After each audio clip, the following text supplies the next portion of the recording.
Hai, Assalamualaikum warahmatullahi wabarakatuh. Selamat datang di video studi kami tentang sejarah peradaban Islam yang ada di Solo Raya.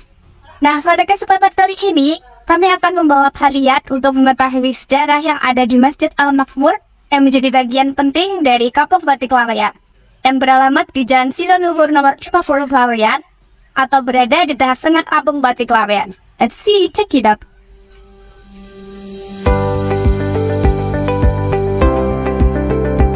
Kampung Batik Laweyan adalah salah satu kawasan bersejarah di kota Solo. Wilayah ini syarat dengan cerita sejarah kehidupan masyarakat kota Solo di masa lampau. Masih banyaknya rumah kuno peninggalan saudagar batik.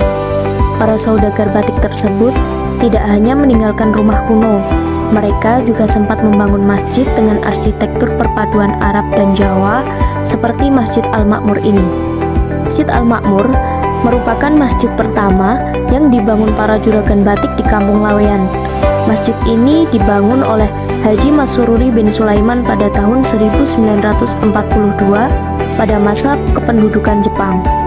Namun, masjid ini baru diresmikan pada tanggal 16 Agustus 1945 oleh para ulama di kota Solo, tepat sehari sebelum Hari Kemerdekaan Republik Indonesia.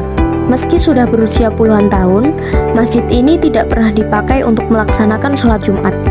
Dari hasil wawancara yang kami peroleh dari warga sekitar, masjid ini memang tidak pernah digunakan untuk sholat Jumat.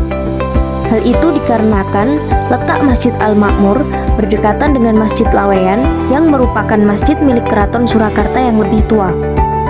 Untuk menghormati Masjid Laweyan, sepakat para kiai-kiai saat itu tidak mau menggelar Jumatan di Masjid Al-Makmur agar jamaah memenuhi di Masjid Laweyan.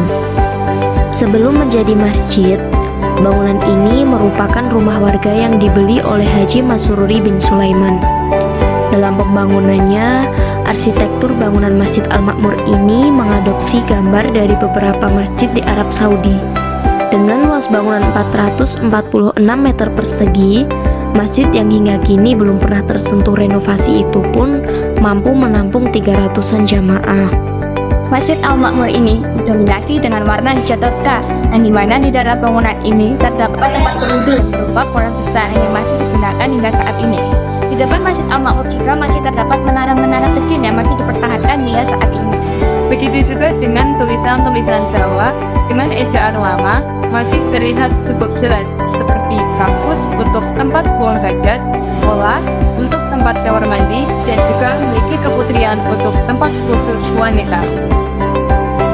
Selama bulan Ramadan, Masjid Al-Makmur juga melaksanakan sholat tarawih. Pada mulanya, untuk menjadi imam di masjid ini ada syarat yang harus dipenuhi, yaitu mereka yang menjadi imam harus hafal Al-Quran. Sebagai tempat berkumpulnya para pejuang pada masanya, masjid ini juga kerap menjadi lokasi iktikaf di bulan Ramadan. Pada awalnya, selain digunakan untuk tempat ibadah, masjid di Jalan Sidonuhur ini juga digunakan sebagai tempat pergerakan melawan penjajah.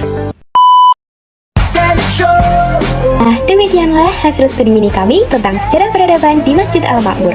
Kami harap apa yang telah kami sampaikan dapat memberikan informasi dan pengetahuan baru untuk kalian semua. Thank you for watching. See you. Wassalamualaikum warahmatullahi wabarakatuh.